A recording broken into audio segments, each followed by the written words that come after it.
Operation सिंदूर पर राज्यसभा में विदेश मंत्री एस जयशंकर का बयान। कहा, प्रधानमंत्री मोदी और ट्रंप में नहीं हुई कोई बात, किसी के कहने पर नहीं हुआ युद्ध विराम, आतंक के खिलाफ जारी है जंग, पहली बार यूएन रिपोर्ट में टीआरएफ का जिक्र।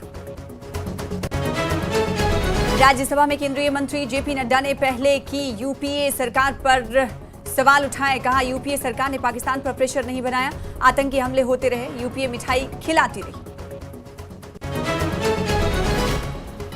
जम्मू कश्मीर के पुंछ में ऑपरेशन शिव शक्ति के तहत 2 आतंकी ढेर, सेना और पुलिस के साझा अभियान में घुसपैठ की कोशिश नाकाम, 72 घंटे में 5 आतंकी मारे गए।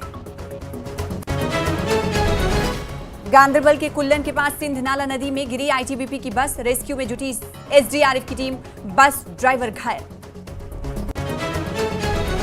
जम्मू कश्मीर के कई जिलों में भारी मूसलाधार बारिश, राजौरी और डोडा में भी बारिश का कहर, राजौरी में सड़क के ऊपर से बह रही है सतह। आज सभी प्राइवेट और सरकारी स्कूल बंद, आज 12वीं की परीक्षाएं भी रद्द। खराब मौसम की वजह से अमरनाथ यात्रा पर भी रोक, 2 दिन के लिए स्थगित की गई यात्रा, बालतल और पहलगाम बेस कैंप से आगे नहीं जाएंगे यात्री।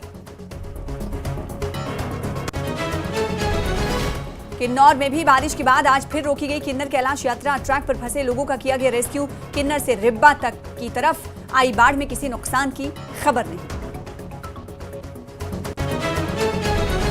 रूस में रिक्टर पैमाने पर 8.8 तीव्रता के भूकंप से हड़कंप, 73 सालों में दुनिया के सबसे बड़े भूकंप की सामने आई खौफनाक तस्वीरें।